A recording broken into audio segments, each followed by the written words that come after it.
Redemption Chapel family. Pastor Rick finally coming to you once again with one of these Ask Pastor Rick videos. It's been a little bit of a break. I'm sorry, I've been very much consumed with the worship center expansion, the parking lot expansion, the more challenge that was connected to all that. That's gone wonderfully well, and now I want to get back to answering some questions. The hot topic for today is immigration. And obviously, it's a very hot topic in our country. Right now, there is a whole band of, or a caravan, as it's been called, of Honduran immigrants have come up through Mexico and now are knocking at the door of the United States. Of course, this issue has been a hot one well before that Honduran caravan even started. And I want you to know that the Bible has a ton to say about how to treat immigrants, refugees, foreigners in your midst, sojourners. There's lots of synonyms that are used, but in the Old Testament, it addresses it over and over and over again. There are some negative commands, some prohibitions. It says, listen, people of God, do not oppress them. Do not mistreat them. Do not deny them justice. So, for example, if there is an immigrant in your midst, they don't belong there, they're not from there, they're not one of your own, but they're living among you. And let's say that immigrant gets mugged or gets raped. You don't say, well, too bad. You shouldn't be here. You don't belong here. You're not one of us. Our justice system only exists for us. And too bad. You shouldn't be. No. God says, no way. You do not deny them justice. In fact, people of God, you are supposed to stand up and defend them when they are experiencing injustice. So there are some negative commands, some prohibitions. Don't do these things. And then there are some positive commands. We're supposed to love them. We're supposed to be compassionate towards them. We're supposed to be charitable toward them. So, for example, a lot of times back in the Old Testament times, the economy was very agricultural, and your ability to provide was tied to land. And if you were a foreigner, a lot of times you didn't own land, so you couldn't work crops or herd, so you couldn't earn. And so it commanded the people of God to not work the edges of their property so that the sojourner, the foreigner, the immigrant could come and glean crops there and could provide for themselves. See, there were positive things we were supposed to do to be charitable to the sojourner in our midst. Here's why. The Old Testament gave a reason over and over saying, Israelites, here's what you should do and here's why. Reminded Israel that, hey, you guys, don't you remember? Have you forgotten? You were immigrants. Your own people were immigrants, and you were sojourners, and you were refugees. Of course, we could be saying this to Americans too, right? Like, all of you were immigrants. Well, not all, but most of us, our people, our ancestors were immigrants here. But ignore America. Just talking to Israel for a second. Listen, Israel, from the time of Abraham on, they were always wandering around, right? And not only with Abraham, but then the famine struck, and then they went down to Egypt. They were sojourners there, and that turned into slavery. They were very mistreated. And so God's saying in his word, hey, don't you remember how Egypt mistreated you guys when you were sojourners there? Don't do that. Now that you guys, you Israelites, now that you have your own country, don't mistreat the foreigners among you like the Egyptians did you. You didn't like that, right? And then after Egypt, then they were refugees. They left there. They fled from slavery, and they were sojourners, and countries treated them poorly, and God judged those countries. And so God's saying, look, don't do that, Israel. Don't do it. So there is a lot of commands as far as how to treat the foreigner that is in your country, in your midst. Now, bookmark that. That's one side of the issue. The other side of the coin is what I want to give to you right now. While the Bible has a lot to say about how to treat the immigrant in your midst, the foreigner among you, the sojourner, refugee in your midst, it has nothing to say about letting them in.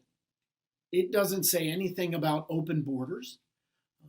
It doesn't, you see, back in that, the Bible doesn't envision the nation state as we have it today. Back in that time, there were kind of empires and kingdoms, and Families would become clans and they'd band together and you'd have a feudal state, whatever, but there were very soft borders. And so immigration could happen very kind of fluid. It was more fluid back then. Today, not only America, but really around the globe, you have nation states with more hard borders.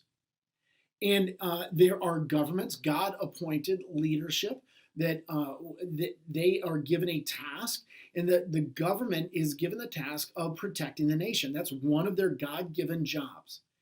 And so to protect the borders and who is coming in and threats that could come in and things like that, and to control immigration, that's actually a God-given governmental agency in this day and age. And so that is okay. What I mean to say by that is the government and the church, or the body of believers, the followers of God, Christians, we have two different mandates in this. Government, yes, has to be compassionate, but they also have the mandate to protect the nation. They have to let immigration be legal and orderly and certainly humane, absolutely.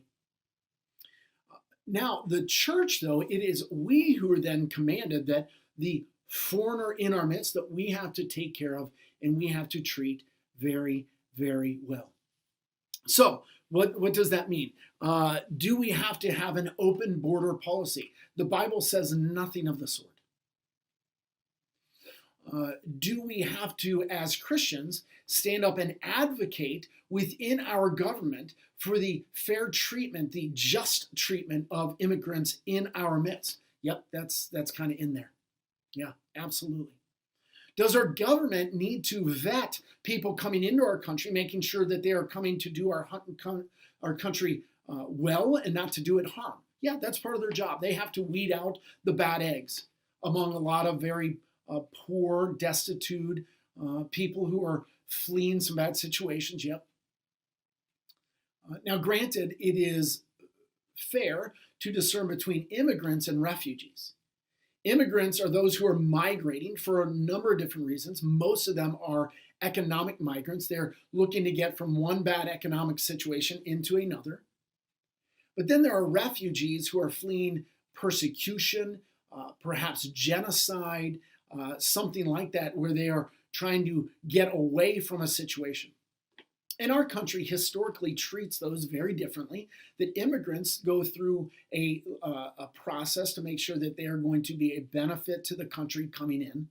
Refugees, we're not looking for you to be a benefit. We're compassionately, you're in a bad situation. Let's take you on. Let's help you out. Can we just take all immigrants and all refugees? No, of course not. We can't. And so there is a process, no doubt. All right, now, once they get in, though, immigrant, refugee, even an illegal immigrant, we are called as Christians to love them, be compassionate towards them, be charitable toward them, even defend them as they are mistreated, as they are oppressed, as they experience injustice. And one of the ways we can start to weed this out is, listen, if some immigrants come in, and a lot of times for Americans, they are Latino, or they're coming up from Latin America into our country. So we've got to weed out racism. That's an issue of injustice and mistreatment. So when you see a Latino in our country, do you immediately go, I'll bet you they're here illegally? That's racism. That's wrong. Or what about assuming what kind of work they do? They're beaners, right? They're bean pickers, or they're agricultural. They're here to do landscape, do menial work. Why wouldn't we assume that though they come from a different country, different ethnicity, they have some people who do landscape and some people who are great accountants, bakers, doctors, all kinds of professions, right? So don't label them and then categorize them as in your mind that they are for one kind of profession only. And then also the issue of pay.